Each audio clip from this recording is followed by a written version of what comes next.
श्रीशैलेशदया पात्रं धीभक्त्यादिगुणार्णवम् यतीन्द्रप्रवणं वन्दे रम्यजामातरं मुनिम् लक्ष्मीनाथसमारम्भां नाथयामुनमध्यमाम् अस्मदाचार्यपर्यन्तां वन्दे गुरुपरम्पराम् यो नित्यमच्युतपदाम्बुजयुग्मरुग्म व्यामोहतस्तदितराणि तृणाय मेने अस्मद्गुरोर्भगवतोऽस्य धैर्यसिन्धोः रामानुजस्य चरणौ शरणं प्रपद्ये वेदान्तवेद्यामृतवारिरासे वेदार्थसारामृतपूर्णमग्रयम् आदाय वर्षन्तमहं प्रपद्ये कारुण्यपूर्णं कलिवैरिदासं सुन्दरझामातृमुनेः प्रपद्ये चरणाम्बुजम् संसारार्णवसम्मग्नजन्तुसन्तारपोतकम् श्रीशटारिगुरोर्दिव्यश्रीपादाब्जमधुव्रतं श्रीमद्यतीन्द्रप्रवणं वन्दे श्रीलोकाचार्यमुनिं भजे श्रीवत्सवंसाम्बुधिपूर्णचन्द्रं श्रीरङ्गनाथार्यतनूजरत्नं तत्पादयुग्माम्बुजभृङ्गराजम् अण्णङ्गराचार्यमहं प्रपद्ये ஆழ்வார் பெருமானார் ஜியர் திருவடிகளே சரணம்.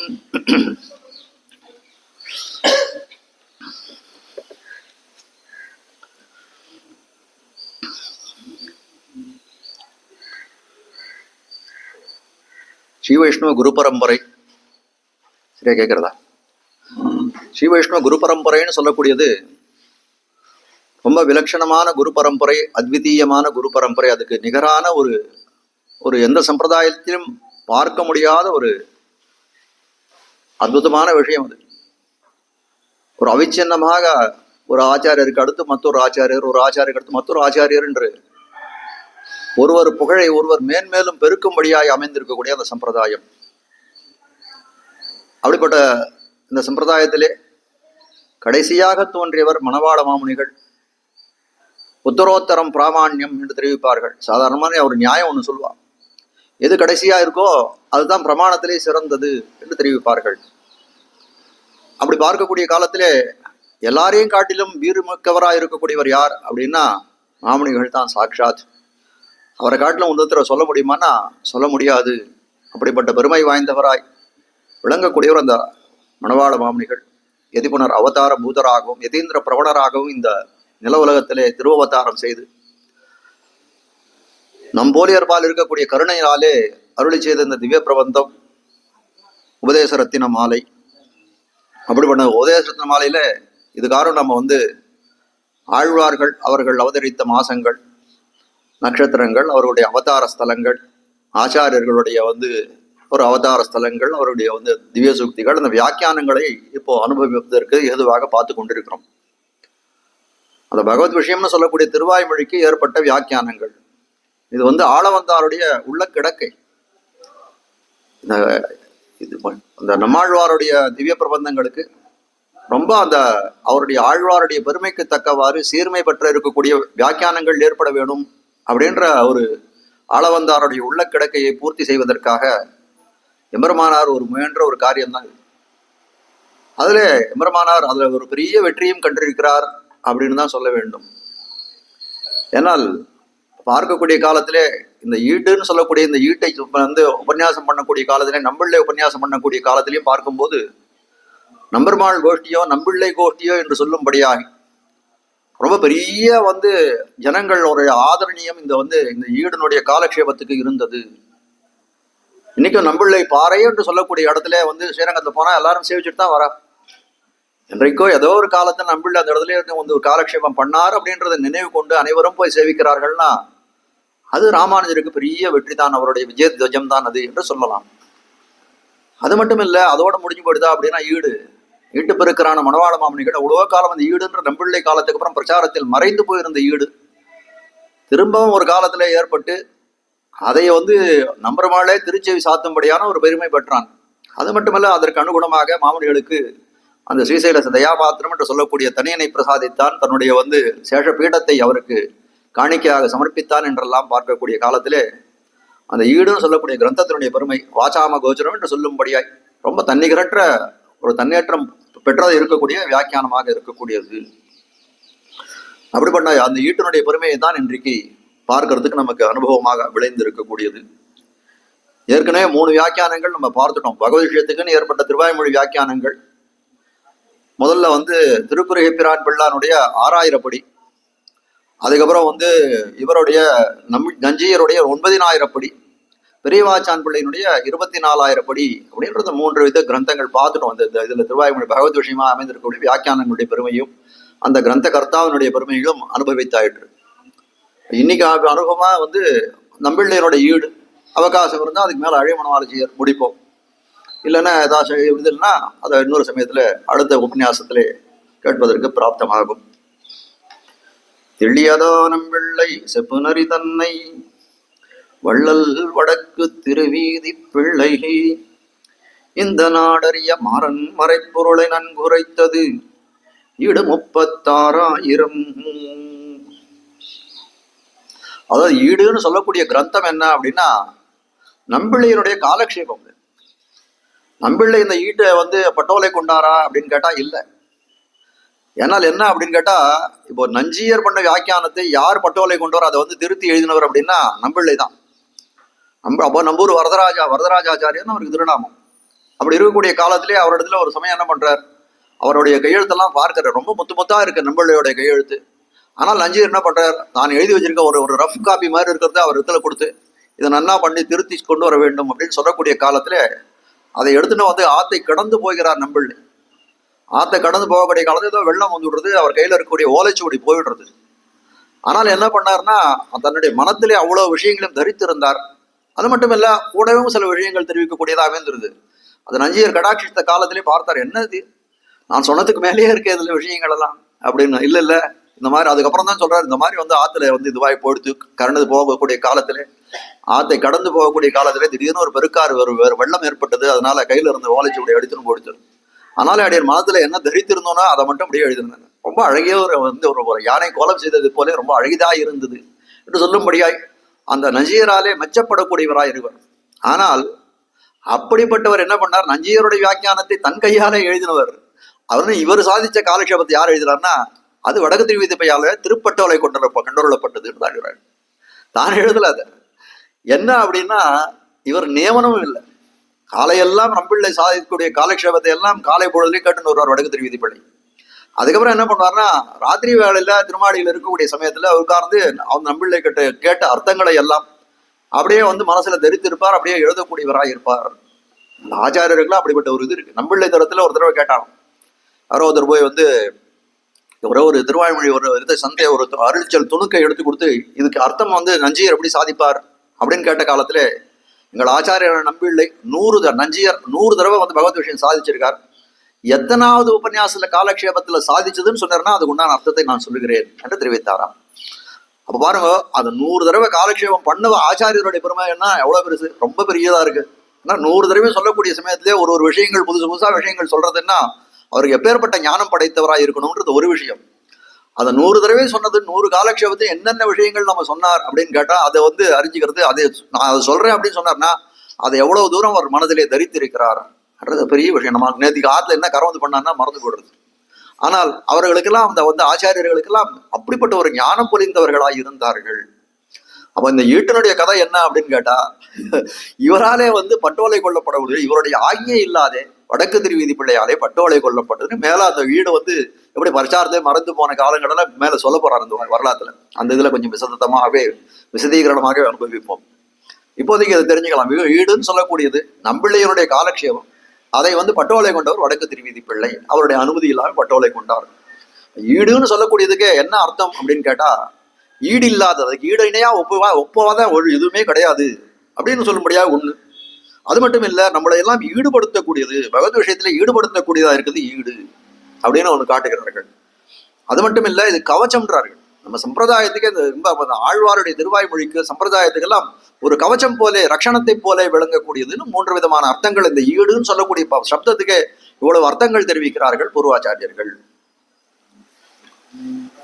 பதவுரையை வாசிக்கிற மேற்கொண்டு தெள்ளியதா தெளிவாக நம்பிள்ளை, தெள்ளியதா நம்பிள்ளை தெளிவாக நம்பிள்ளை செப்பும் அருளி செய்யும் நெறி தன்னை மார்க்கத்தை வள்ளல் ஔதாரியமுடைய வடக்கு திருவீதி பிள்ளை இந்த நாடு இந்த உலகத்தில் உள்ளார் அறிய அறிந்து கொள்ளும்படி மாறன்மறை பொருளை நன்கு செவ்வையாக உரைத்தது ஈடு ஈடு என்னும் 36,000 படி ஆகும் தெரிவிக்கிறோம்.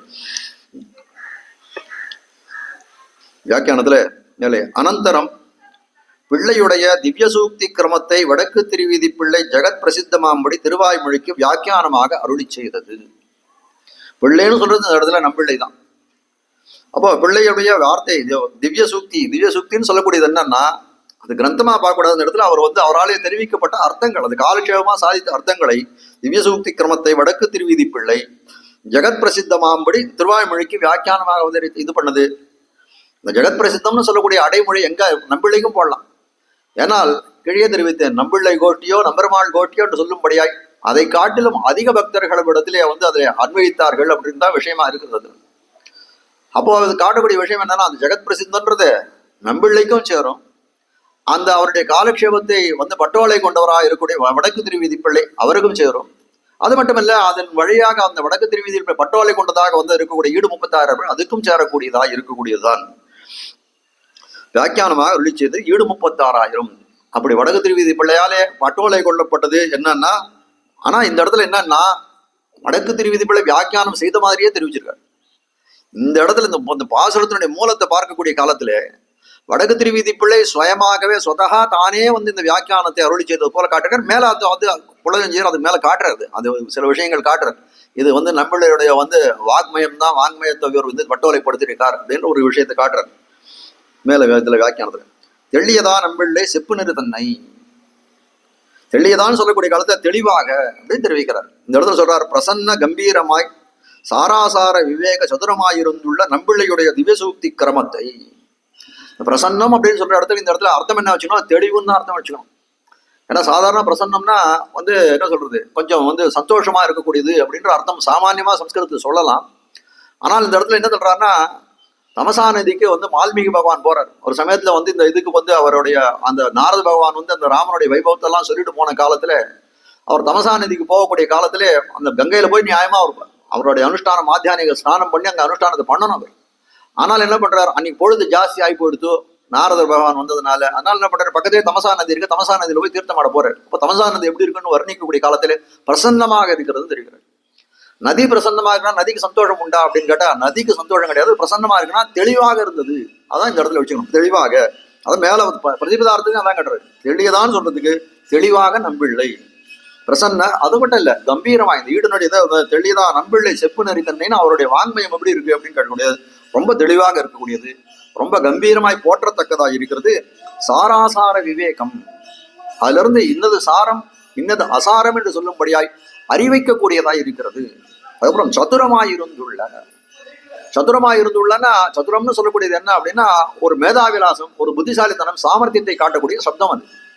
ஆனால் இந்த இடத்துல சதுரமாய் இருந்ததுன்னா என்ன ஆகுன்னா, நமக்கெல்லாம் என்ன சொல்றது, அந்த ஞானத்தை தூண்டக்கூடியதா இருக்குது. இந்த தத்துவ ஞானங்கள் இதுல இருந்து சிதீஸ்வர தத்வபாவ போகா பவர்க்க ததுபாய கதீருதாரா என்று சொல்லும்படியாம அர்த்த பஞ்சம் இருக்கிறது, துவயம் இருக்கிறது. அந்த அந்த பிரபத்தி மார்க்கத்தை பிரபன்னர்களுக்கு வேண்டிய விஷயங்கள் எல்லாம் இந்த திருவாய்மொழியிலே கிடைக்கிறது. அப்படிப்பட்ட ஞானத்தை தூண்டக்கூடியதா இருக்கிறது என்று கொள்ளலாம் இந்த இடத்துல அர்த்தத்தை. சதுரமாயிருந்துள்ள நம்பிள்ளையுடைய திவ்ய சூக்தி கிரமத்தை செப்பு நெறி தன்னை என்கையாலே அவர் அருளி செய்த மார்க்கமொழிய தமக்கு ஒரு மார்க்காந்தரம் இல்லை என்று தோற்றுகிறது. ரொம்ப அற்புதமாக வார்த்தையிடுறார். செப்பு நெறி தன்னை நம்பிள்ளை அவருடைய வாங்மயமாக இந்த காலக்ஷேபத்தை சாதித்தார் அப்படின்னு சொல்லக்கூடிய காலத்துல இது வடக்கு திருவீதிகளுக்கு எப்படி இருந்தது இது அப்படின்னா, நம்பிள்ளை காட்டிய வழி தவிர இதர வழி அறியாதவராய் இருக்கக்கூடியவர். அதுதான் சொல்றார். நம்பிள்ளையுடைய எண்கையாலே அவர் அருளி செய்த மார்க்கத்தை உடைய நம்பிள்ளை என்ன மார்க்கத்தை என்ன வழியில என்ன ரீதியில அந்த காலக்ஷேபம் சொல்லியிருக்காரோ அதை தவிர தனக்கு ஒரு மார்க்காந்தரம் இல்லை. மார்க்காந்தரம்னா வேற பாதை.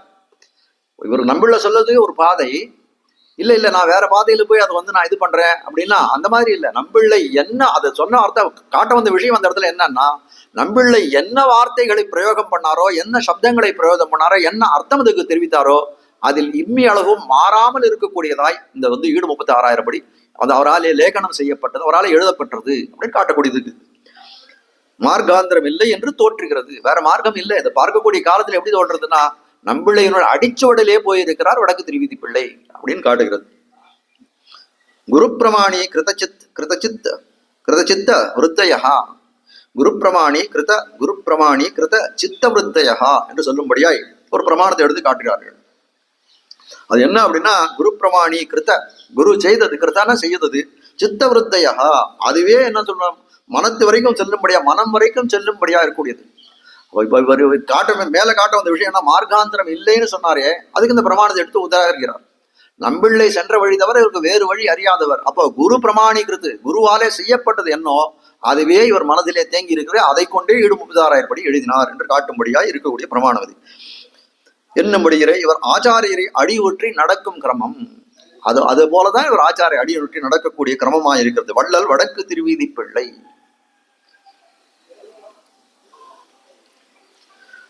சமகாலத்தில் அவர்களை ஒழிய பின்புள்ளாரும் அறிந்து உஜ்ஜீவிக்கும்படி கிரந்தஸ்தமாக எழுதி ஈடு உபகரித்து ஔதாரியத்தை உடைய வடக்கு திரு வள்ளல் வடக்கு திருவிதி பிள்ளை. எதனால அப்படின்னு கேட்டக்கூடிய காலத்துல எதனால இவர் வள்ளல் தெரியுமா, அந்த நம்பிள்ளை இருந்த காலத்திலே அவர் காலக்ஷேபமா சாதிட்டார்.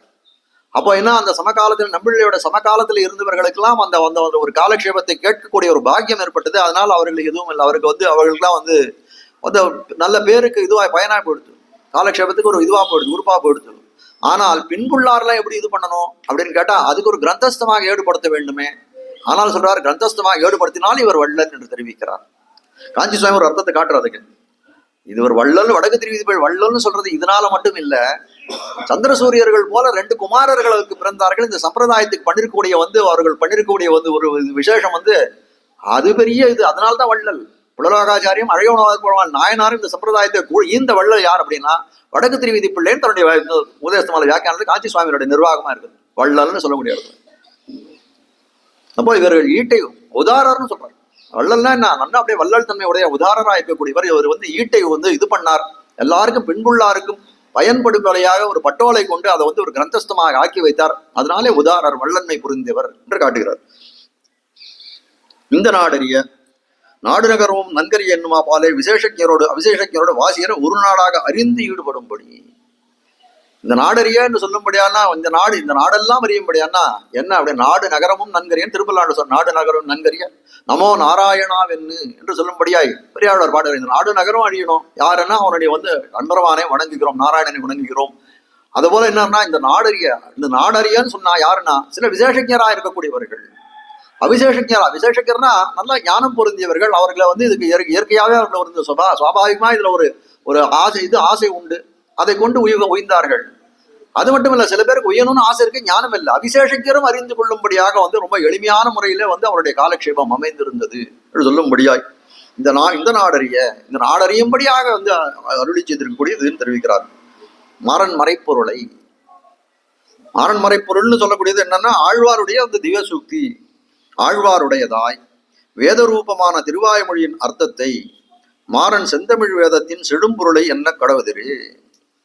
மாறன் மறைப்பொருள் சொல்லக்கூடியது என்னன்னா, ஆழ்வாருடைய வேதரூபமாக இருக்கக்கூடிய திராவிட வேத சாகரமாக இருக்கக்கூடிய திருவாய்மொழி, அப்படிப்பட்ட அந்த திருவாய்மொழியின் அர்த்தத்தை மாறன் செந்தமிழ் வேதத்தின் செழும்பொருளை, அதனுடைய செழும்பொருளை இது அறிவித்ததாக இருக்கக்கூடியது மாறன் மறைப்பொருளை அறிவித்தது. நாடறிய நன்குரைத்தது இவர் ஊடும் நாடும் உலகமும் தம்மை போலாக்கும்படி திருவாய்மொழி பாடினார் போல இவரும் நாடறிய வாய்த்து ஈடு நன்குரைத்தது. அதாவது ஆழ்வார் தன்னுடைய இதுல பாடுற, ஊரும் நாடும் உலகமும் தன்னை போல் அவனுடைய பேரும் தார்களுமே பிதத்த கற்புமானடரி சேரும் நல் வளம் சேர் தன் படன திருக்கோளூர்க்கே என்று சொல்லும்படியாய் அந்த பரகால நாயகியுடைய பராங்குச நாயகியுடைய தாயா இருக்கக்கூடியவள் அவள் பாடுறா, என்னுடைய என் பொண்ணா இருக்கக்கூடிய இந்த பராங்குச நாயகி, அவள் கோவிந்தான்னு சொல்லா, இந்த ஊரெல்லாம் அதையே சொல்றது, உலகமெல்லாம் அதையே சொல்றது. அவர் மாதவான்னு சொன்னா அப்படியே இருக்கு, வைத்தமானிதியேன்னு சொன்னா அப்படியே இருக்கு. இந்த ஊரே ஊரும் நாடும் உலகமும் தன்னை போல் மாத்தி விட்டாள் என்று சொல்லும்படியா இருக்கக்கூடிய. அதே போல இது என்னாச்சு அப்படின்னா, இந்த இடத்துல காட்ட வந்த விழியம்னா எப்படி நாடறிய நன்குரைத்தார் அப்படின்னா, இந்த வடக்கு திருவிதி பிள்ளையோட இந்த கைங்கரியத்தினால என்ன ஆச்சு அப்படின்னா, ஊரும் நாடும் உலகமும் தன்னை போல் வடக்கு திருவிதி பிள்ளை ஈடு 36 படின்னு ஒண்ணு இது பாரு. அதுபோல ஊரும் நாடு உலகம் எல்லாம் இதையே வாய் விரும்பும்படி ஆயிற்று பாடினார் போலே இந்த விவரம் நாடறிய வாய்த்தது ஈடு நன்குரைத்தது. அதாவது ஈடுன்றது சாதாரணமான கிரந்தம் இல்லை. நம்மளை பத்தி பலவிதமான ஆராய்ச்சிகள் இந்த இடத்துல பண்ணியிருக்கான். அதாவது அரங்கராயன் சுவாமி, குறிப்பா மதுரை அரங்கராயன் சுவாமி நம்பிள்ளை உரைத்திறன் அப்படின்னு ஒரு புஸ்தகம், அவருடைய அவர் டாக்டரேட் வாங்குறதுக்கே அதுதான் அந்த தீசிஸ் அவருக்கு. அதில் பல விஷயங்கள் தெரிவிக்கிறார். நம்பிள்ளைன்னு சொல்லக்கூடியவர் அவருடைய பட்டருடைய கோஷ்டியிலேயே காலக்ஷேப கோஷ்டியிலேயே அன்வைத்திருக்கிறார் அப்படின்னு காட்டுகிறார்கள். அதுல 2 விதமான கருத்துக்கள் இருக்கு. அது ரெண்டாவது கருத்தை தான் நம்ம கொள்ள வேண்டும். ஏன்னா பட்டர் 28 திருநக்ஷத்திரம் தான் இந்த விபூதியிலே இருந்தார் அப்படின்னு ஒரு பட்சம் தெரிவிக்கிறது. அப்படி தெரிவிக்கக்கூடிய பட்சத்துல அந்த காலத்தையும் நம்பிள்ளையுடைய காலத்தையும் வைத்து பார்த்தோமே ஆனால் நம்பிள்ளைக்கு பட்டர் பரமதிக்கக்கூடிய சமயத்துல 3 வயசு தான். அது மாதிரி இருக்கிறதுக்கு இது கிடையாது. ஏன்னா நம்பிள்ளை என்ன சொல்றாருன்னா, இன்னொரு பட்சம் என்ன தெரிவிக்கிறதா, பட்டர் 52 திருநக்ஷத்திரம் எழுந்தருளி இருந்தார் அப்படின்னு சில ஆராய்ச்சிகள் பண்ணி இருக்கிறார்கள். ரெண்டாவது நஞ்சியர் என்ன எழுதிட்டாருன்னா, பட்டருக்கு ரொம்ப சொல்ப காலம் தான் இவ்விடத்துல இருந்தார். பாஷ்யக்காரருடைய அதாவது உடையவர் எவ்வளவு 120 திருநக்ஷத்திரம் பெரிய நெடிய ஒரு சம்பத்சரம் இந்த உலகத்திலே அவர் இருந்தார். அதை பார்க்கக்கூடிய காலத்திலே பட்டர் 52 திருநக்ஷத்திரம் இருந்தாருன்னா அது அல்பமான ஆயுசு போல தானே தோன்றுகிறது. அதனால அந்த மாதிரியான ஒரு பொருள் படும்படியா அவரே அவருடைய வியாக்கியானத்தை காட்டியிருக்கிறார். அது மட்டும் இல்ல, நம்பிள்ளை தன்னுடைய இதுல ஈட்டில் காமிக்கக்கூடிய சமயத்தில் என்ன பண்ணுறாரு, நான் பட்டர் கோஷ்டியிலேயே அன்வைத்தவன் சொல்றாரு. அப்போ பட்டர் கோஷ்டியை அன்வைத்தவர் அப்படின்னு சொன்னா 52 வயசுனா நம்பிள்ளைக்கு ஏறத்தாழ 27-28 வயசு. அது மாதிரி அதுவும் இந்த ஈடெல்லாம் எப்ப பிறந்திருக்குன்னா நம்பிள்ளையோட 60-61 திருநக்ஷத்திரம் தான் இந்த ஈடுன்ற கிரந்தங்கள் எல்லாம் பிறந்திருக்குது. அது காரணம் என்ன பண்ணிருக்காரு, அது அவள்லாம் கேட்டிருக்காரு 60 வயசு வரைக்கும். அப்படி ஒரு விலட்சணமான இது அந்த நம்பிள்ளையோடைய. அதாவது நம்பிள்ளை என்ன பண்ணிருக்காரு அப்படின்னா, இந்த வியாக்கியான செயலி வந்ததுக்கு அப்பவே முதல்ல அந்த 6000 படி முதலான வியாக்கியானம், பிரதமமான வியாக்கியானம். அப்படி பிரதமமான வியாக்கியானம் வந்தக்கூடிய காலத்திலே அது சாட்சாத்தா எம்பெருமானார் எழுதிருந்தார். அதனால ஏற்கனவே அவருக்கு சீபாஷ்ய முதலான இந்த வியாக்கியான கிரந்தங்கள்லாம் எழுதினதுல ரொம்ப பரிச்சயம் உண்டு, நல்ல ஞானம் இருக்கார். அதனால ஒன்றும் அவ்வளோ பெரிய சிரமம் இல்லை. ஆனாலும் 1000 படி எழுதினா போது ரொம்ப சங்கிரகமான வியாக்கியானம் 6000 படி. ஆனா அதுக்கு மேல மேல வரக்கூடிய காலத்துல அதை அடுத்தது இது பார்க்கக்கூடிய காலத்துல நஞ்சியர் வரார். அதுக்கப்புறம் இவர் திருக்குறள் எப்பிரான் பிள்ளானுக்கு அப்புறம் 9000 படி நஞ்சியர் வரார், பெரியவாச்சான் பிள்ளை வர. இவர்கள்லாம் என்ன அப்படின்னா ஒருத்தருடைய நல்லவர்களால். பட்டர் அதுக்கப்புறம் என்னன்னா ரொம்ப அத்விதீயமா நம்ம எம்பெருமானாருக்கு எவ்வளவு பெருமை உண்டோ அவ்வளவு பெருமையும் பொருந்திய ஞான பெருமை பொருந்தியவராய் இருந்தவர் பட்டர்னு சொல்லக்கூடியவர். அவருடைய நன்னருளால ஏற்பட்ட கிரந்தம். அதுல இருந்து என்ன பண்றாரு, அந்த சமயத்திலேருந்து நம்பிள்ளையோட அந்த என்ன சொல்றது, அந்த மேதாவிலாசம் என்னன்னா அந்த காலத்திலேருந்து இந்த வியாக்கியானங்களை எப்படி கட்டமைக்கணும்ன்றது பார்த்துனே வந்திருக்காரு. பல இடங்கள்ல அவர் நஞ்சியர்கிட்ட கேட்ட கேள்விகள் எல்லாம் பார்க்கக்கூடிய காலத்திலே இவருக்கு வருங்கூடிய காலத்துல ரொம்ப அற்புதமான ஒரு வியாக்கியானம் சாதிக்க போறான்றதை காட்டக்கூடியதா தான் அமைந்திருந்தது. ஆனா அது சில விஷயங்கள்ல நம்பிள்ளை கேட்ட கேள்விகளை ரொம்ப கொண்டாடி இருக்காரு நஞ்சியர். ஒண்ணுமில்ல, ஒரு உதாரணத்துக்கு ஒரே ஒரு விஷயம், நம்பிள்ளையோடைய வியாக்கியானங்கள்ல இந்த வியாக்கியானம் மட்டும் இல்ல, சில இடங்கள்ல காட்டக்கூடிய ரொம்ப சுவையான விஷயங்கள்லாம் இருக்கும். ராமாவதாரத்துல எந்த இடத்துலையும் ராமனுடைய பெருமை வால்மீகி எந்த இடத்துல தெரிவித்தான், முதல்ல ராமன் பிறந்தான் பாலகாண்டத்துல தெரிவித்தான். அதுக்கப்புறம் எங்க காமிக்கிறான்னா விஸ்வாமித்திரர் வந்த காலத்துல அவம் வேத்மி மகாத்மானம் ராமம் சத்திய பராக்கிரமம் என்று, ராமன் பெரிய சத்திய பராக்கிரமம் நல்ல பராக்கிரமம் புரிந்தவன்றது ராமன் சொல்லக்கூடிய காலத்துல தான் விஸ்வாமித்திரன் அந்த தசரதனுடைய சபையில சொல்லக்கூடிய காலத்துல ராமனையே அந்த கேரக்டரை இன்ட்ரோடியூஸ் பண்றாரு ராமாயணத்துல. அதாவது அதாவது இந்த காவியமே எதுக்குன்னா ராமன் தான் அதுக்கு நாயகர். அப்படிப்பட்டவனுடைய பேரு அந்த இடத்துல இல்லை. ஆனால் என்னன்னா அந்த ஆழ்வார்கள் ராமனுடைய சேஷ்டித்தங்கள் ஏதாவது காட்டினார்னா பால சேஷ்டித்தங்கள் ஒண்ணுமே கிடையாது, காண கிடைக்காது அந்த வால்மீகி ராமாயணத்துல. ஆழ்வார்கள் எழுதினார் கோனேசதைய உண்டைவில் நிறத்தில் தெரித்தாய் கோவிந்தான்னு எழுதினார். உடனே வியாக்கியாதாக்கள் எழுதினார் கோவிந்தா என்ற இந்த சப்தமானது கண்ணனை குறிக்கும்னுட்டான். கோவிந்தான்ற சப்தம் கண்ணனை தான் குறிக்கும். ஏன் அப்படின்னா இவன் மரியாதா புருஷோத்தமன், அதனால அவன் இது மாதிரியான இதெல்லாம் பண்ண மாட்டான், பழி போக்கும் பழியெல்லாம் அவனன் தலையோடேன்னு சொல்லும்படியா ஒரு கதை எழுதுறான் அந்த இடத்துல. அதாவது ஒருத்தன் ஒரு திருடன் போனான், ஒரு வீட்டுல போய் கண்ணக்கோல் வச்சான். கண்ணக்கோல் வைக்கிறது அந்த கடப்பாறை வச்சு அந்த காலத்தை இடிக்கிறது. சவுத்தை இடிச்ச காலத்தை அந்த வீடு ஈர சுவரா இருந்துதான். தடதடா அவன் தலைமையிலேயே விழுந்து அவன் போயிட்டான். அந்த திருடன் திருட போயிட்டான், அப்படியே செத்தே போயிட்டான். உடனே என்ன பண்ணிருக்கான், அவ கொண்டு போய் ராஜாவோட போய் ஒரு பிராது கொடுத்துருக்கான். அந்த திருடனுடைய குடும்பத்துல இருக்கக்கூடியவர்கள் அவர்கள் என்ன பண்ணிருக்கா, உடனே ராஜா கூட்டி ஒரு கூட்டி விசாரிச்சார். நான் என்ன பண்ண முடியும், நானா வீட்டை கட்டினேன். அந்த வீட்டுக்காரர் சொன்ன நானா வீட்டை இது கட்டினேன், அந்த சோத்தை கட்டினவா கொத்தனார் தானே கட்டார், அவரை தான் விசாரிக்கணும். உடனே அவரை கூப்பிடுங்க. அவரை கூட்டு கேட்டோன்னே நான் என்ன பண்ண முடியும், எனக்கு கலவை போட்டு கொடுக்கறது கீழே இருக்கக்கூடிய ஒரு சித்தாள் தானே, அவளை கூட்டு கேட்டணும். அவளை கூட்டு கேட்டா அவ சொன்னா எனக்கு கொயவன் ஒரு பானை கொடுப்பான், அந்த பானை ரொம்ப பெருசா கொடுத்துட்டான், எப்பவும் கணக்கா கொடுப்பான், அதே நான் கணக்குல ஜலம் விட்டுட்டேன், அதனால இது ஜலம் ஜாஸ்தியா போடுது, அதனால மண்ணு உழுது விட்டோம்னா. உடனே கொயவனை கூப்பிட்டு கொயவனை கேட்டா நீ ஏன்டா இது மாதிரி பெரிய பானையை பண்ணானா, யாரோ ஒரு தாசி ஒத்தள் அவ என் வீட்டு வாசல அப்படி இப்படி போயிருந்தா, அவளை பார்த்த பராக்கலாம் என்ன பண்ண பானையை கொஞ்சம் பெருசா பண்ணிட்டான். இல்ல இது முடியாத போயிட்டே இருக்கேன், அதுக்கு மேல அந்த தாசியை கூட நீ ஏன் போயிட்டு இருந்தானா, நான் எங்கேயோ ஒரு இதுக்கு போனோம், ஒரு நிறுத்தியத்துக்கு ஒரு நாட்டியம் ஆடுறதுக்கு போனோம். என்னோட துணி எல்லாம் அண்ணாண்ட கொடுத்துருந்தேன். அவன் வந்து என்ன பண்ணா, அவன் கொடுக்கவே இல்லை, நாழியாகி கொடுத்து. அதனால அவங்க 2-3 தடவை நான் அவன்கிட்ட போய் கொடுத்துருன்னு கெஞ்சிட்டு இருந்தேன் நான். உடனே அந்த வண்ணான நீ ஏன் நாழியாக்கினாங்க. நான் என்ன பண்றது, எப்பவும் ஒரு பாறையில துணி துவைப்பேன், அதுல ஒரு சாமியார், ஒரு மௌன சாமியார் வந்து உட்கார்ந்து விட்டான். நான் எத்தனை சொன்னாலும் அவன் ஏத்துக்கவே இல்லை. பழியெல்லாம் இவன் தலையில தான், போகும் பழியெல்லாம் அவனன் தலைமையிலே. இந்த மாதிரி சுவையான கதைகள் வீட்டுல இந்த மாதிரி இருக்கக்கூடிய கதைகள் எல்லாம் ரொம்ப ஆச்சரியமான கதைகள். அந்த மாதிரி அந்த வியாக்கியானங்களை கட்டமைக்கக்கூடிய ஒரு சாமர்த்தியம் உண்டு அப்படின்னா, அது 2 தலைமுறையா அந்த குரு பரம்பரையை ரொம்ப உன்னிப்பாக கவனித்து அந்த வியாக்கியானத்தை கட்டமைத்த ஒரு ஆச்சாரியர் உண்டுன்னா அது பரமாச்சாரியரான் நம்பிள்ளை. அதனால அந்த ஈட்டின் பெருமை, ஈட்டுக்கு இருக்கக்கூடிய அசாத்தியமான பெருமை மீதி கிரந்தங்களுக்கு கிடையாது அப்படின்னா அது இல்லைன்றதான் அர்த்தம். அவரே ஈட்டின் பெருமைன்றதே ஒரு விஷயம். இப்போ நடுவில் திருவீதி பிள்ளை பட்டர் 1.25 லட்சம் கணக்குக்கு அந்த பிரக்கிரியிலே, அந்த மகாபாரத பிரக்கிரியிலே ஒரு கிரந்தத்தை சாதித்தார். 1.25 லட்சம் படி அது. அப்படிப்பட்ட கிரந்தத்தை சாதிக்கக்கூடிய காலத்தில் நம்மளே சொல்றாரு இது பிரச்சாரத்தில் இருக்கக்கூடாதுன்னு அப்பவே கரையானுக்கு இரையாக்கி விட்டாரு. ஆனால் வடக்கு திருவீதி பிள்ளை பண்ண 36,000 படி என்ன பண்ணாருன்னா, தன்னோட திருவாராயணத்தை எடுத்து வச்சுட்டாரு தவிர அதை கரையானுக்கு இரையாக்கவில்லை. அப்போ என்ன அர்த்தம் அப்படின்னா, தன்னுடைய வியாக்கியானம் இதுவாகணும்ன்ற இல்லை, ரொம்ப இதுவாக சொன்னாலும் ஜனங்களுக்கு அதனுடைய சீர்மை கட்டு போயிடும்.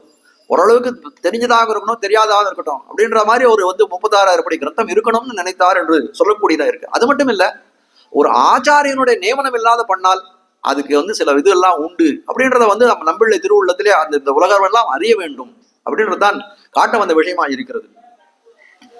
இவரும் நாடுமறி ஆய்த்து ஈடு நன்குரைத்தது, அதாவது சுவியக்தமாம்படி அருளி செய்தது. ரொம்ப வியக்தம் அப்படின்னு சொன்னாலே ரொம்ப தெளிவாக சொன்னார். சுவியக்தம்னா இன்னும் ரொம்ப தெளிவாக, அதிக தெளிவாக, ரொம்ப அதை பிரகாசனப்படுத்தக்கூடியதா இருக்கக்கூடியது. ஈடு 36,000 பெரியவாச்சான் பிள்ளை வியாக்கியானத்தை காட்டிலும் 12,000 அதிகமாம்படியே இவர் அருளி செய்தது. ஈடு 36,000 சொல்லக்கூடிய காலத்தை பெரியவாச்சான் பிள்ளைது 24,000 படி, அதுக்கு மேல இவருதுன்னா இன்னும் 12,000 ஜாஸ்தி, 12,000 அதிகமாம்படியே இவர் அருளி செய்தது. ஈடு என்பது பொருள், ஈடு என்பது பொருள், ஒரு அர்த்தத்தை தெரிவிக்கக்கூடியது. மாறன் மறைப்பொருளை ஈடும்படியே அருளி செய்தது. இந்த இடத்துல ஏதோ ஒரு இது ஸ்பெல்லிங் மிஸ்டேக் இருக்கு. ஏன்னா ஏற்கனவே சொன்ன 3 அர்த்தங்கள் அடியன் தெரிவித்த கேள்வியே. ஈடுன்னு சொல்ல ஒண்ணுன்னா ஈடு இல்லாதது, ஈடுபடுத்தக்கூடியது. அதுக்கு மேல என்னன்னா கவச்சம்னு சொன்னேன். இந்த இடத்துல என்னன்னு பண்ணிக்கணும்னா ஈடுபடும்படியே அருளி செய்தது. அப்படி போட்டாதான் அந்த இடத்துல அர்த்தம் அன்வையாகும். ஈடும்படுகிறேன்னா அந்த அர்த்தத்துக்கு அந்த சப்தத்துக்கு ஒன்றும் அர்த்தமே இல்லை. ஆனால் ஈடுபடும்படியே அருளி செய்தது. இதுதான் ஸ்ருத பிரகாசிகையில் என்றே அந்திமோபாய நிஷ்டையிலே அருளி செய்திருக்கிறார். அது மூலபாசுரத்துல சொல்லக்கூடிய காலத்துல என்ன சொன்னார்? தெல்லிதான பிள்ளை செப்புநிலை வள்ளல் வடக்கு திருவீதி பிள்ளை இந்த நாடைய மாறன் மறைப்பொருளை நன்குரைத்தது அப்படின்னு சொல்லக்கூடிய காலத்துல இந்த கிரந்தகர்த்தா வடக்கு திருவீதி பிள்ளை அப்படின்ற மாதிரி ஒரு இது சொன்னார். இல்ல அதுக்கு ரொம்ப புலரஞ்சியர் ரொம்ப அழகா சொன்னார். இதுதான் சுத பிரகாசிகையில். சுத பிரகாசிகன்ற கிரந்தத்துல அதாவது அது பராசர பட்டருடைய தம்பியார் கூட ஸ்ரீராம பிள்ளை. ஸ்ரீராம பிள்ளையோட குமாரர் வாக்விஜய பட்டர். வாக்விஜய பட்டருடைய குமாரர் சுதர்சன சூரியன்னு சொல்லக்கூடிய அவர் தான் சுத பிரகாஷிகா சுத்த பிரகாஷிகான்னு ஸ்ரீபாஷ்யத்துக்கு ஒரு வியாக்கியானம் பண்ணுவார். நடோதரம்மாள் திருவடிகளிலே ஆசிரியத்து பலமுறை, அதாவது ஸ்ரீபாஷ்யத்தை பலமுறை 10-18 தடவை கேட்டிருக்கார், 18 தடவை காலட்சேபம் பண்ணியிருக்காருன்னு எல்லாம் சொல்லுகிறார்கள். அப்படிப்பட்டவர் இந்த ஸ்ரீபாஷ்யத்துக்கு ஒரு வியாக்கியானம் எழுதியிருக்கார். அந்த ஸ்ரீபாஷ்யத்தினுடைய வியாக்கியானத்துல என்ன எழுதி, அந்த சுத பிரகாசிகள் என்ன எழுதியிருக்காரோ அதை என்ன பண்றார், இந்த பரவஸ்து பற்ற பிராஞ்சியர்னு அந்திமோபாய நிஷ்டைன்னு சொல்றாரு. இந்த அந்திமோபாய நிஷ்டைன்ற கிரந்தத்தை எழுதினவர் யாருன்னா பரவஸ்து பற்ற பிராஞ்சியர். அந்த பரவஸ்து பற்ற பிராஞ்சியர்ன்றவர் மணவாள மாமனியோட அஷ்டதிகஜன்ல ஒருத்தர்.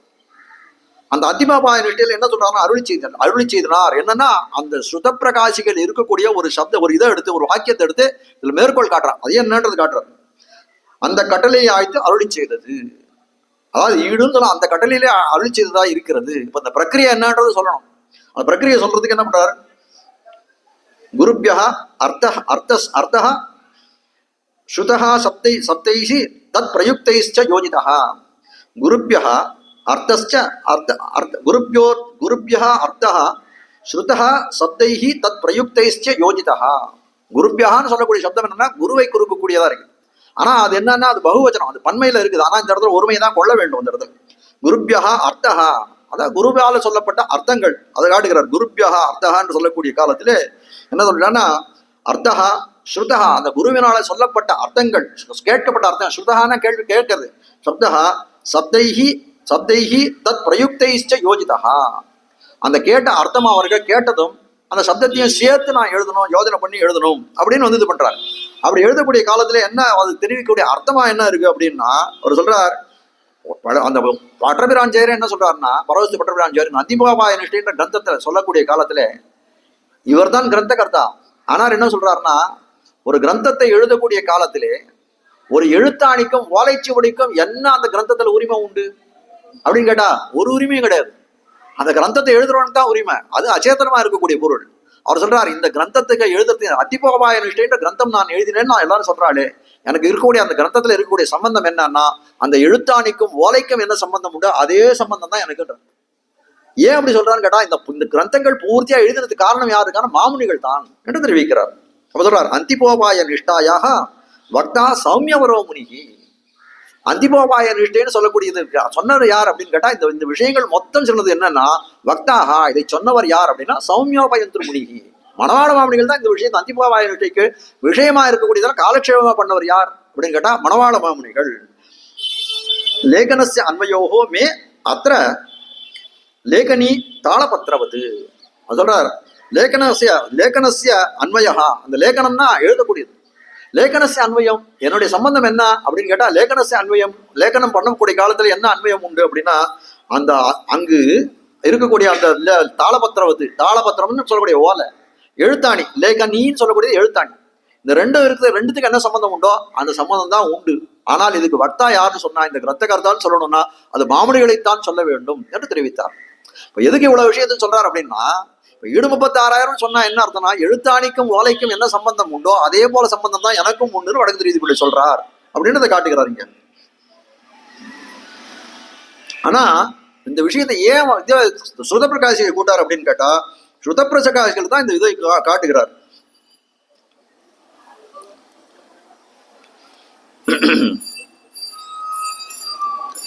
இங்கு ஸ்ருதமான அர்த்தத்தை இரே பிரகாசிப்பித்தது.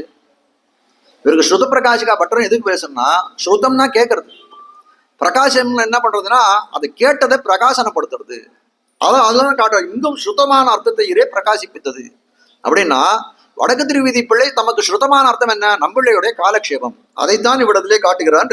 குருபியா உயர்ந்தவராகு அர்த்தஸ்ருதா, குருபியா அர்த்தஸ்ருதான்னு தெரிவிக்கிறார். உயர்ந்தவராக இருக்கக்கூடிய குருபியான்னு சொன்னா உயர்ந்தவராகன்னு சொல்லணும், அதை பன்மையில கொண்டு போகக்கூடாது, அதை ஒருமையிலே கொண்டு உயர்ந்தவராக இருக்கிற குருவிடத்திலே கேட்ட அர்த்தம் அர்த்தஸ்ருதா, பொருள் அறிந்து பொருள் கேட்டுகிறார்களா, அது சத்தைகி தத் பிரயுக்த யோஜிதா, அவரோட சொன்னதை சப்தத்தையும் அர்த்தத்தையும் சேர்த்து தெரிவிக்க வேணும் அப்படின்னு நினைத்தாராம். அப்ப என்ன பண்றாருன்னா, சௌகரியாய புபுத்சூனாம், சௌகரியாய புபுத்சூனான்னா என்னன்னா, ஸ்ரீபாஷ்யத்தினுடைய அர்த்தத்தை தெரிந்து கொள்ள வேணும்ன்ற ஆசைப்படுபவர்கள். இது ஸ்ருத பிரகாசத்தில் கூட மங்கள ஸ்லோகம். மங்கள ஸ்லோகம்னா ஸ்ருத பிரகாசம் கிட்டத்தட்ட 12 மங்கள ஸ்லோகம் இருக்கு, அதுல ஒரு மங்கள ஸ்லோகம் இருக்கு. அது சொல்றார், சௌகரியாய புபுத்சூனாம் அப்படின்னு சொல்றார். குருபியா அர்த்தா ஸ்ருதா, அவர் இடத்துல குருவிடத்துல கேட்ட அர்த்தத்தை என்ன கேட்டோம்னோ சப்தைஹி தத் பிரயுக்த யோஜிதா, அதை பிரயுக்தைனா யோஜிதான்னா ரெண்டுத்தையும் சேர்க்கிறது. அவர் சொன்ன அர்த்தத்தையும் இவர் எழுதக்கூடிய சப்தத்தையும் சேர்க்கக்கூடியதாக இருக்கக்கூடியது. அது எதுக்காக அப்படின்னு கேட்கக்கூடியது, சௌகரியாய புபுத்சூனாம், இதெல்லாம் அறிந்து கொள்ள வேண்டும். ஸ்ரீபாஷ்யத்தை அவர் எழுதினார், அவர் ஸ்ரீபாஷ்யத்தை எழுதினார். ஸ்ரீபாஷ்யத்தை அறிந்து கொள்ள வேண்டும் என்ற ஆஸ்திகர்கள் நிறைய பேர் இருப்பார்களே, அவர்களுடைய சௌகரியத்துக்காக இதை ஓலைப்படுத்துகிறேன், பட்டோலை கொள்கிறேன் என்று அவர் சொன்னாராம். அதே போல என்னன்னா, சங்கல்ய பிரகாசத்தே, சங்கல்ய பிரகாசத்தைன்னா அடுத்தவர்களுடைய சௌகரியத்துக்காக நான் பண்ணுகிறேன் என்று சொல்லும்படியா இருக்குது. அதுபோல வடக்கு திருவீதி பிள்ளைய என்ன பண்றார், நம்பிள்ளையுடைய சப்தத்தையும் அர்த்தத்தையும் ஒன்று சேர்த்தார். சங்கல்ய பிரகாசத்தை என்று சொல்லும்படியாய் நமக்கும் இந்த ஈடு 36,000 படி கிடைத்தது என்று காட்டுகிறார்கள். இங்கும் சுதமான அர்த்தத்தை இரே பிரகாசிப்பதை கேட்ட அர்த்தத்தை தான் இவரும் தெரிவித்தார். நம்பிள்ளை செப்பு நிறுதன்னையிரே இவர் எழுதி அருளினார். நம்பிள்ளையோட வாங்மயத்தை தான் இவர் ஏடுபடுத்தினார். அவர் காலக்ஷேபமா என்ன சாய்ந்தாரோ அதைத்தான் இவர் எழுதினார். எழுது ஏறார் தமிழ் வேத தீடுதனை. மேல வரக்கூடிய பாத்திரம், சீரார் வடக்கு திருவீதி பிள்ளை எழுதேறார் தமிழ் வேத தீடுதனை. தானே அவர் சொல்றார், எழுதேறார் எழுதினர் தான் இவர் எழுதிய தமிழ் வேத தீடு. வடக்கு திருவீதி பிள்ளை எழுதப்பட்ட தமிழ் வேத தீடு. இவர் கிரந்தகர்தான்னு சொல்ற, தானே மேல சொல்ற மாமுடியிலே எழுதேறார் தமிழ் வேத தீடுதனை என்று இவர் மேலே அருளி செய்கையாலே இவருக்கு லேகக அன்வய மாத்திரமே உள்ளது. லேககன்னா எழுதுறதுக்கு மட்டுமே அன்வயம் உள்ளது. இதுல சொல்லியிருக்கக்கூடிய அர்த்தங்களோ இந்த சப்தங்களோ எல்லாம் யாரை சேர்ந்ததுன்னா நம்பிள்ளையினுடைய திருவாய் சொல்லாக இருக்கக்கூடியது. இதுதான் ஸ்ருதப்பிரகாசிக்கு முன்னே அவதரித்ததானாலும் பின்புள்ளார் இதன் படியை திருஷ்டாந்தமாக அருளி செய்ய குறையில்லை. இது 36,000 சொல்றீங்களே, இது எப்படி ஸ்ருதப்பிரகாசிய பிரக்கிரியைன்னு சொல்றோம்னா, ஸ்ருதப்பிரகாசிகாச்சாரியுடைய காலம் என்ன அப்படின்னு கேட்டா நம்பிள்ளை காலத்துக்கு ரொம்ப பிற்பட்ட காலம். ஆனால் இந்த வியாக்கியானம், இந்த கிரந்தத்தை, இந்த உபதேசமாலன்னு எழுதுது மாமனிகளோட கிரந்தம் எப்போ எழுதியிருக்காருன்னா ஸ்ருதப்பிரகாசிகாரத்துக்கு அப்புறம் தான். இதுக்கு வியாக்கியானம் எழுதிய பிள்ளலாஞ்சியார் அவருக்கு அப்புறம் 300-350 வருஷம் கழிச்சு மாமனிகளுக்கு அப்புறம். அப்போ ரெண்டு பேரும் பார்க்கக்கூடிய காலத்தில் இந்த கிரந்தத்தை ஈடு 36,000 பார்க்கக்கூடிய காலத்தில் எப்படி பார்க்கறான்னா, இது ஸ்ருதப்பிரகாஷனுடைய பிரக்கிரியில எழுதப்பட்டதுன்னு நான் நினைக்கிறேன் அப்படின்னு சொன்னா தப்பு ஒண்ணும் இல்லையே. அதனால சொல்ல ஈடு 36,000 நான் சொல்றேன்னு காரணம் என்ன அப்படின்னு கேட்டால், நாங்க பின்புள்ளா இருக்கிறோம்.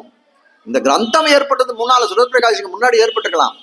ஆனால் இப்ப எங்களுக்கு பார்க்கக்கூடிய காலத்தையும் அந்த கிரந்தத்தையும் பார்க்கிறோம், இந்த கிரந்தத்தையும் பார்க்கிறோம். இது ஸ்ருதப்பிரகாஷனுடைய பிரக்கிரியில இது எழுதப்பட்டதுன்னு நாங்க சொல்றது என்ன தப்பு இருக்கு, அதனால தெரிவிக்கிறோம் சொல்ல அருள் செய்ய குறையில்லை என்று தெரிவிக்கிறார். அடுத்தது ரொம்ப சுருக்கமான வியாக்கியானம் தான், பார்த்துடுவோம். அன்போடு அழகிய மணவாளச்சீயர் பின்போரும் கத்தறிந்து பேசுகைக்கா தம் பெரிய போதமுடன் மாறன் மறையின் பொருளுரைத்தது ஏதமில் 12,000. திருவாய்மொழிக்கு இருக்கக்கூடிய வியாக்கியானங்கள்ல கடைசியான வியாக்கியானம் 5 வியாக்கியாதாக்கள் சொன்னார். இது 12,000 சொல்லக்கூடிய இது கீழே தெரிவித்தேன். அந்த சங்கையை அவதரண கிரமத்துல தான் அந்த வியாக்கியானம் தெரிவிக்கப்பட்டிருக்கிறத தவிர அந்த இதனுடைய எந்த பிரக்கிரியில தெரியும். அதான் அந்த பிரக்கிரிய கிரமத்துல பார்த்தோன்னா இது 12,000 சொல்லக்கூடியது கம்மியா இருக்கு, அந்த 12,000 படின்னு சொல்லக்கூடியது. ஆனால் பார்த்தோன்னா அவதரண கிரமம் இவருடைய இது சொல்லக்கூடிய இந்த அழகிய மணவாளச்சியர் வாதிகேசரி அழகிய மணவாளச்சியருடைய காலமே பிற்பட்ட காலம் தான். அதனால அந்த அவதரணம் அந்த வியாக்கியானம் அவதரித்ததே எல்லா வியாக்கியானங்களுக்கும் பிறகுதான் 5வதாக வியாக்கியானம் என்று காட்டுகிறார்கள். அன்போடு அழகிய மணவாளச்சியர், அன்புடனே அழகிய மணவாளச்சியர் வாதிகேசரி அழகிய மணவாளச்சியர். அன்போடு இதுல சில விஷயங்கள் என்ன அப்படின்னா, இந்த 12,000 படின்னு சொல்லக்கூடியது எப்படி இருக்கு அப்படின்னு காட்டக்கூடிய காலத்துல 6,000 படிக்கு இரட்டிப்பாய் இருக்கிறது, அந்த 24,000 படிக்கு பாதி அர்த்தமாக இருக்கிறதுன்னு ஒரு அர்த்தத்தை காட்டுகிறார்கள். அது ஒண்ணு காட்டுறா. அது மட்டும் அதனால என்ன அப்படின்னா, 12,000 படி இது என்னன்னா 6,000 படி போல ரொம்ப சம்ஷிப்தமா சங்கிரகமா இல்லை, 24,000 படி போல ரொம்ப விஸ்திரமா இருக்கலாம் அப்படியும் இல்லை, ரொம்ப மத்தியம தரத்துல இருந்து எல்லாருக்கும் பொருளை விளக்கக்கூடியதா இருக்கிறதுன்னு ஒரு இது. ரெண்டாவது என்ன அப்படின்னு பார்த்தா, இந்த மீதி 4 கிரந்தங்களையும் பார்க்கக்கூடிய காலத்துல இது ஒரு தனித்துவமான ஒரு கிரந்தம். இது 12,000 படின்னு சொல்லக்கூடியது என்னன்னா, இதை பார்த்தா பிரதிபதார்த்தமாகத்தான் இருக்கும். அந்த மீதி பேருடைய வியாக்கியானங்கள்லாம் பார்த்தா அப்படியே ஸ்ரீஅப்பதியாய் அவாப்த சமஸ்த காமனாய் அகிலேய பிரத்யநேகனாய் சிவை குண்ட நிகேதனாய் அப்படி போயிட்டே இருக்கும். அப்படி இல்லை, இவர் பாசனத்தினுடைய ஒரு துணுக்கையும் அருளி செய்யல, துணுக்கை எடுத்து ஒன்னோடதுக்கு அர்த்தம் சொல்லுவார். அப்போ அப்படி பார்த்த அர்த்தம் தெரியணும் அப்படின்னா எங்க போகணும் அப்படின்னா பிரதிபதார்த்தம் தான் வாசிக்கணும். சாதாரணமா காலக்ஷேமம் சொல்லக்கூடிய காலத்துல கூட எப்படி பண்ணுவான்னா, அந்த பாசனத்துக்கு அந்த துணுக்கைகளுக்கு அருளிச்சல் துணுக்கைகளுக்கு அர்த்தம் சொல்லணும்னா எங்க போகணும்னா 12,000 படியில எடுத்து அர்த்தம் சொல்லுவான். அதுக்கப்புறம் வியாக்கியானம் வாசிக்கிறது ஈடோ என்ன அவளுக்கு அனுபவமா இருக்கக்கூடிய கிரந்தமோ அதை கொண்டு இது பண்ணுவார்கள், அனுபவிப்பார்கள். ஆனால் ஒரு ஆழ்வாருடைய துணுக்கைகளுக்கும் அருளிச்செயல் துணுக்கைகளும் ஒரு பதங்களுக்கும் அர்த்தம் சொல்லக்கூடியதா இருக்கக்கூடியதுன்னா இந்த பிரதிபதார்த்தத்தை தெரிவிக்கக்கூடியதா இருக்கிறது. அதுதான் இதோட தனித்துவம் என்று காட்டுகிறார்கள். அன்போடு அழகிய மணவாளச்சியர், என்ன அன்பு இருக்கு, அந்த அன்புடனே செய்யப்பட்டதுனா என்ன அன்பு இருக்கு அப்படின்னு கேட்கிறாரு. இப்போ காட்டக்கூடிய காலத்துல 2 விஷயமான அன்பு. ஒண்ணு திருவாய்மொழி தரத்தில் இருக்கக்கூடிய அன்பு, மற்றொன்று நம்மளை போல இருக்கக்கூடிய நம்மளுடைய நிலைமையை நினைத்து அவருக்கு ஏற்பட்ட கருணை என்று காட்டக்கூடியதா இருக்கிறது. அழகிய மணவாளச்சியர் வாதிகேசரி அழகிய மணவாளச்சியர். வாதிகேசரினா இவர் வாதத்துல பெரிய சிம்மத்தை போல இருந்தாராம், அதனால வாதிகேசரிட்டு இவருக்கு ஒரு விருது. வாதிகேசரி அழகிய மணவாளச்சியர் பின்போரும் தமக்கு பிற்பட்டவர்களும் கற்று அறிந்து அபியசித்தறிந்து பேசுகைக்கா சொல்லுவதற்காக தம்முடைய பெரிய விசேஷித்ததான போதமுடன் ஞானத்துடன் மாறன் மறையின் பொருள் உரைத்தது சொல்லி அருளினது ஏதமில் தோஷமில்லாத 12,000 படியாகும். வியாக்கியானம் தெரிவிக்கிறார். இனி வாதிகேசரி அழகிய மணவாளச்சியர் தம்முடைய அதிசயமான ஞானத்தாலே திருவாய்மொழியின் அர்த்தத்தை உரைத்தது 12,000 என்கிறார். அதிசயமான அர்த்தத்தாலே மேல தெரிவிக்கிறார், தம் பெரிய போதமுடன், ரொம்ப பெரிய யாதாவா இருந்தார். ஆனால் என்ன பண்ணார், தம் பெரிய போதமுடன் அவருக்கு இருக்கக்கூடிய இந்த ஞான விகாசத்துக்கு அனுகுணமாய் இதை தெரிவித்தார் என்று சொல்லும்படியாய் அர்த்தத்தை உரைத்தது.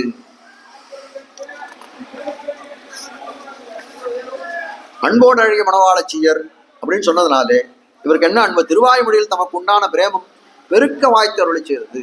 திருவாய்மொழி தரத்துல பெரிய காதல் இவருக்கு இருந்தது. ஒரே அந்த கிரந்தத்துல இவருக்கு ரொம்ப ஒரு ஆதரணம் இருந்தது. அது மட்டும் இல்ல, பாஷ்ய பக்தி அசூச்சரத்துன்னு தெரிவிக்கிறார். பாஷ்ய பக்தி அசூச்சரத்து என்று தெரிவிக்கிறார்கள். பாஷ்ய பக்தி அசூச்சரத்துனா என்னன்னா அது ஒரு பிரமாணத்தை, இதுவும் வந்து சுத பிரகாசத்தில் இருக்கக்கூடிய பிரமாணம் தான். அதாவது காட்ட வந்த விஷயம்னா ஸ்ரீபாஷ்யத்தில் உண்டான பக்தி. அவர் வந்து இந்த பாஷ்ய பக்தி அசூச்சரத்துன்றது அவர் சுத பிரகாச்சாரர் என்ன சொல்றாருன்னா, ஸ்ரீபாஷ்யத்துல எனக்கு இருந்த பக்தியானது வியாக்கியானத்தை எழுத வைத்தது. ஸ்ரீரங்கேஷ ஆக்யா லப்த வியாசஸ்யாம் சுதர்சனம் வாச்சம் விஜயினஹா புத்திரம் வாச்சாம் விஜயினஹா புத்திரம் பாஷ்ய பக்தி அசூச்சரது என்று அந்த மங்கள ஸ்லோகம் இருக்கு ஸ்ரீபாஷ்யத்துல. இன்னொரு சுதப்பிரகாசில் இருக்கக்கூடிய மங்கள ஸ்லோகம் இது.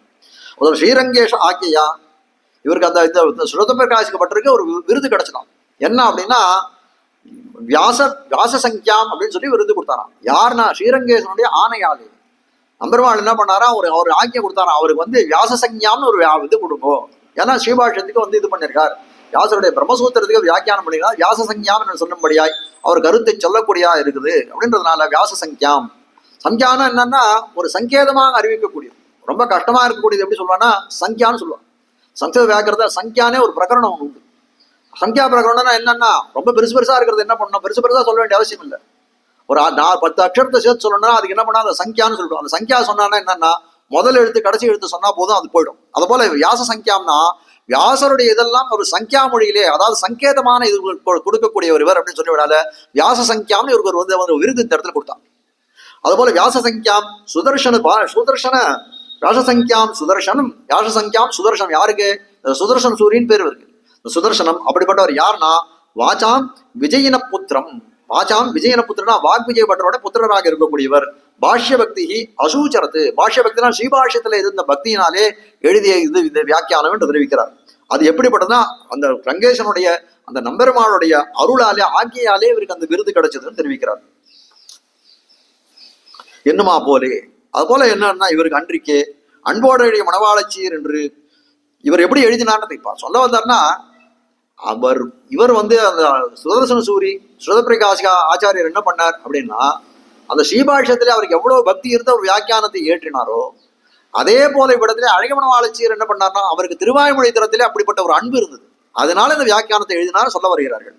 அன்போடைய மணவாளச்சியர் என்று சேதனர் பக்கல் வாத்சல்யத்தாலே அருளி செய்தார் என்னோமா. ஒரு அர்த்தம் அதை கேட்டு நான் சொன்ன அப்படின்னு சொன்ன அர்த்தம் தான். ஒரு அர்த்தம் என்னன்னா திருவாய்மொழி தேகத்துல இருக்கக்கூடிய பக்தி.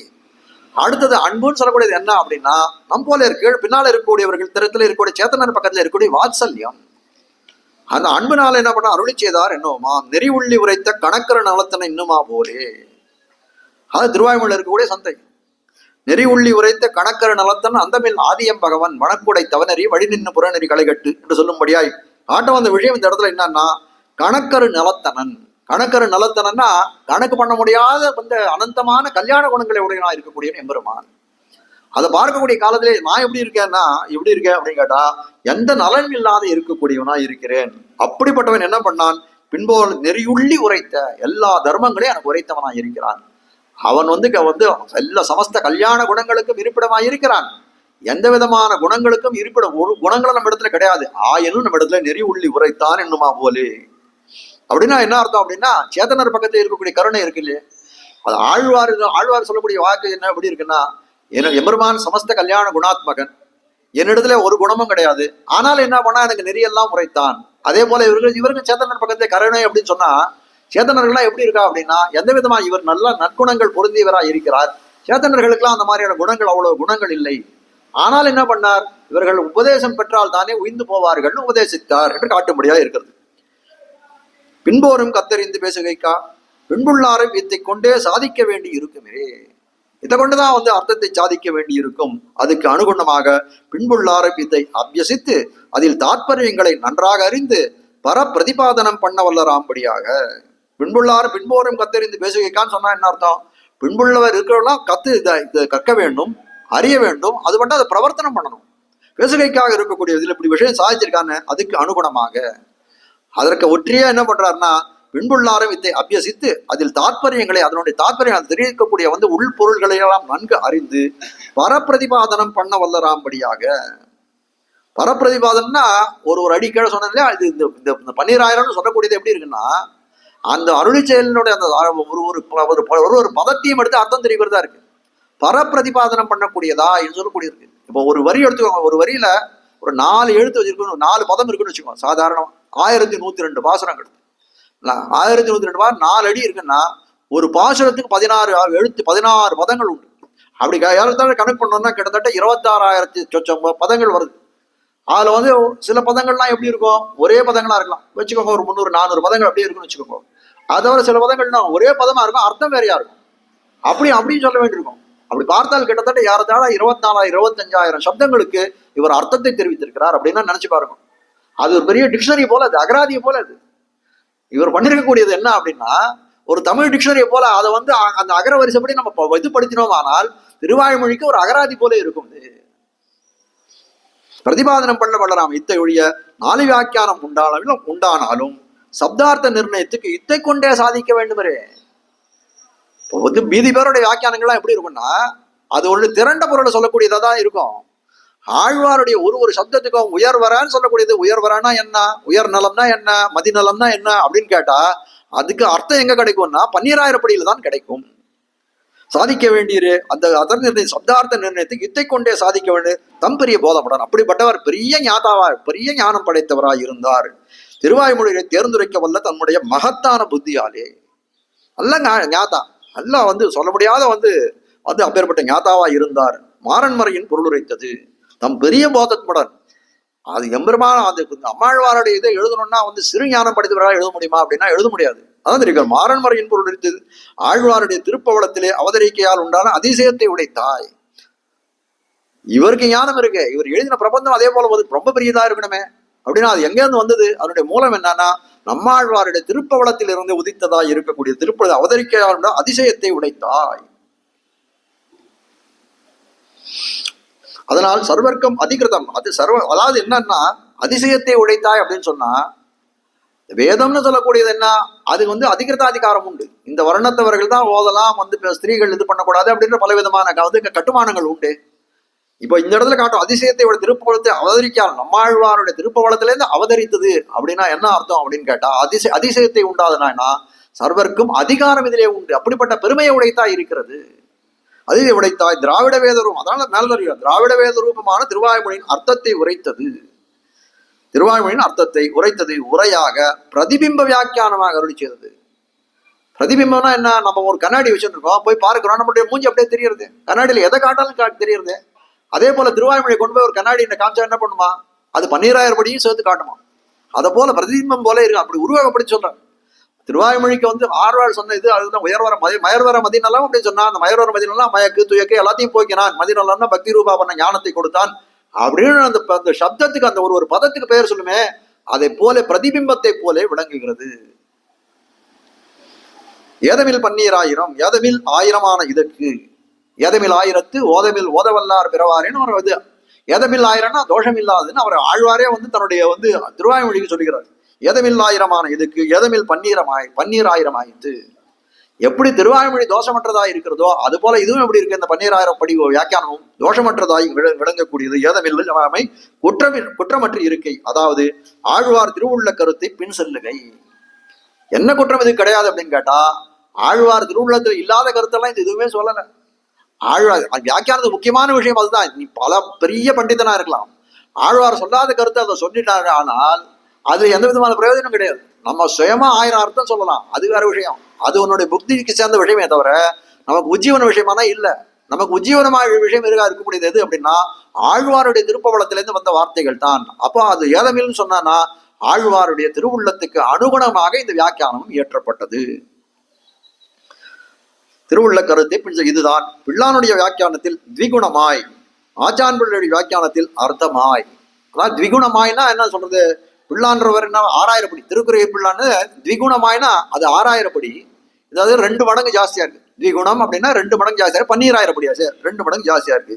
ஆச்சான் பிள்ளையுடைய வியாக்கியம், பெரிய ஆச்சான் பிள்ளை வியாக்கியானம் என்ன அப்படின்னா அது வந்து 24,000 படி. அதுல அர்த்தமாய், அர்த்தம்னா பாதி, அர்த்தமாய் பாதி 12,000. இப்படி அடியொத்தி இருக்க விரே அருளி செய்தது. இப்படிதான் அடியொட்டி அருளி செய்வோம். ஆகையால் அதிசங்கிரகமும் அதிவிஸ்தரமும் இல்லை என்றபடி. இதுல வந்து ரொம்ப சம்ஷிப்தமா இருக்கா அப்படின்னு கேட்டா இல்ல 6000 படி காட்டி கொஞ்சம் பெருசு. ரொம்ப பெருசா போனா இல்ல 24,000 படி ரொம்ப சின்னது. அப்ப எப்படி இருக்கு அப்படின்னா வந்து அதிவிஸ்திரம் இல்லை. ஏத்த சங்கியைக்கு அனுகுணமான விலட்சண பிரமாணம் உண்டாகில் தத் சங்கையாக அருளி செய்தார் என்று நிர்வகிக்க கடவுது. அவர் என்ன சொல்றார், இப்ப ஏற்கனவே முதல் இதுல இது என்ன சொன்னோம் அப்படின்னா, இதை வந்து ஈடு 36,000 சொன்னோம். ஈடு 36,000 சொன்னக்கூடிய காலத்துல அந்த 36,000 பிரக்கிரியில வந்து இது இல்லையே, என் காலத்திலால பின்பட்டது தானே இது அப்படின்னு வந்து ஒரு விசாரம் எழுப்பினார். இல்லையே, இந்த உதயசரத்த மாலை எழுதினவரும் மாமுனிகளும் அந்த பிள்ளையாரும் வந்து இப்ப காலத்தாலே பிற்பட்டவர்கள். அதனால என்ன சொன்னார்கள், இந்த பிரக்கிரியை சேர்ந்தது எங்களால பார்க்க முடியுது, இதை வந்து ஸ்ரீபாஷ பிரக்கிரியில வந்து சுதப்பிரகாசிக பிரக்கிரியில இது பார்க்க முடியுது, ஆனால் ஈடு 36,000 சொன்னோன்னு அவ சொல்லிட்டான். அதே போல இந்த இடத்துல சொல்றாருன்னா, இந்த பிரக்கிரியைக்கு அனுகுணமா இப்போ ஒன்றும் இல்லை. புலராஞ்சியர் வந்து வியாக்கியானம் சாதிக்கக்கூடிய காலத்துல இந்த 12,000 படி பிரக்கிரியில வேற ஏதாவது கிரந்தங்கள் இருக்கா அப்படின்னு பார்த்தா அந்த பிரக்கிரியை எதுவும் இல்லை. அதனால ஏத சங்கைக்கு அனுகுணமான விலட்சண பிரமாணம் உண்டாகில் இருந்ததுன்னா தத் சங்கையாக அதற்கு சங்கையாக அருளி செய்தார் என்று நிர்வகிக்கிறது. உங்களுக்கு ஏதாவது தெரிஞ்சதுன்னா அதுக்கு அனுகுணமாக இதை தெரிஞ்சாருன்றது நீங்களே தெரிஞ்சுக்கோங்க. எப்படி பிற்பட்ட காலத்துல எங்களுக்கு தெரிஞ்சதோ அதே போல இன்னும் பிற்பட்ட காலத்துல வேற ஏதாவது கிரந்தம் உங்களுக்கு தெரியலாம். அப்படி தெரிஞ்சதுன்னா அதே இது பண்ணுங்க. ரொம்ப இதுவா வந்து ஹானஸ்டா ரொம்ப ஒயிட் அண்ட் பிளாக்கா வந்து இது பண்ணிட்டாருன்னு காட்டுகிறார்கள். அப்போ ஆனால் ஒரு விஷயம் என்ன அப்படின்னா, இந்த 12,000 படி 6,000 படி குரு பரம்பரை பிரபாவம் இருக்கா போல 12,000 படி குரு பரம்பரா பிரபாவம்னு ஒன்று இருக்கு. அந்த 12,000 படி குரு பரம்பரை பிரபாவத்துல என்ன சொல்றான்னா, பாகவத்துல 12 ஸ்கந்தங்கள் உண்டு, அந்த 12 ஸ்கந்தத்தினுடைய பிரக்கிரியாக இது இருக்கிறதுன்னு வந்து காட்டுறார்கள். 12,000 படின்றது தத் சங்கைக்கு அருளி செய்தார் என்று நிரூபிக்க கடவுதுன்னு இந்த வியாக்கியானத்தை சமாபனம் பண்ணுகிறார். இன்றைய அனுபவத்தை இப்படி தலை கட்டுவோம். நாளைக்கு கண்டிப்பா முடியாது. நாளைக்கு பெருமாள் ஊர்ல இல்லை. அதுக்கு மறுநாள், அதாவது கனு பார்வையிட்ட முடிஞ்ச மறுநாள்லாம் கூட அடியா நாளைக்கு ராத்திரி தானே. ஆமா இல்ல, நாளைக்கு காத்தால தர்ப்பணாதிகள்லாம் இருக்கு. அதெல்லாம் 3 மணிக்கு சொல்லலாமா? நாளைக்கு வேணா 3 மணிக்கு வச்சு 3 மணிக்கு வச்சுடலாம் பரவாயில்ல. அப்ப நாளைக்கு வேணா 3 மணிக்கு வச்சுடலாம். 3 மணிக்கு வச்சுட்டு இது பண்ணலாம். நாளைக்கு பெருமாள் இல்லை, அதனால எப்படியும் நம்மள எதுவும் பண்ண முடியாது. அதே போல மத்தியானம் தான் வருவார். அன்னைக்கு வேணா மத்திய சாயங்காலம் வச்சுக்கலாம். அன்னைக்கும் சாயங்காலம் வச்சுக்கலாம். அதுக்கப்புறம் ஒரு 1-2 நாள் அடி இருக்க மாட்டேன்னு நினைக்கிறேன். அப்புறம் வந்த உடனே திருப்பதியில் அவர் சுவாமி